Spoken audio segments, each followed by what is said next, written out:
नमस्कार, आज आपण बनवणार आहोत chocolate sandwich recipe. Chocolate sandwich recipe ही आमच्या घरात लहानांसोबत मोठेही फार आवडीने खातात। त्यासाठी मी एक ब्रेड स्लाइस घेतलेला आहे, त्यावर मेल्टेड चीज स्प्रेड करून घेईल।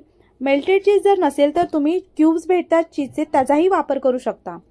तर मी ही चीज स्प्रेड करून घेते। चीज स्प्रेड करून झाल्यानंतर मॉर्डे कंपनीचा डार्क चॉकलेट मी घेतलेला आहे खिसून, ते मी 1.5 चमचे ऍड करते। तुम्हाला जितकं गोड हवं त्या हिशोबाने तुम्ही ऍड करू शकता। आणि हे चॉकलेट स्प्रेड करून झाल्यानंतर मी दुसरी स्लाइस त्यावर ऍड करेल। हे सगळं झाल्यानंतर मी एक ग्रिल पॅन घेतलेला आहे, त्या ग्रिल पॅनवर मी तूप ऍड करते। तुम्ही बटरचाही वापर करू शकता। आणि गोल्डन ब्राउन होईपर्यंत दोन्ही साइडून ब्रेड खरपूस असे भाजून घ्यायचे। ब्रेड गोल्डन ब्राउन झाल्यानंतर मी हर्शलेचा वापर केलेला आहे प्लेटिंगसाठी। हर्शले चॉकलेट मी स्प्रेड करून घेतलेला आहे सँडविचेस वरती। चांगली प्लेटिंग केली की लहान मुलेही आवडीने खातात। 5 मिनिटात चॉकलेट सँडविच रेसिपी रेडी झालेली आहे। जर तुम्हाला ही रेसिपी आवडली असेल तर चॅनलला नक्कीच लाईक, शेअर आणि सबस्क्राइब करा। Thank you.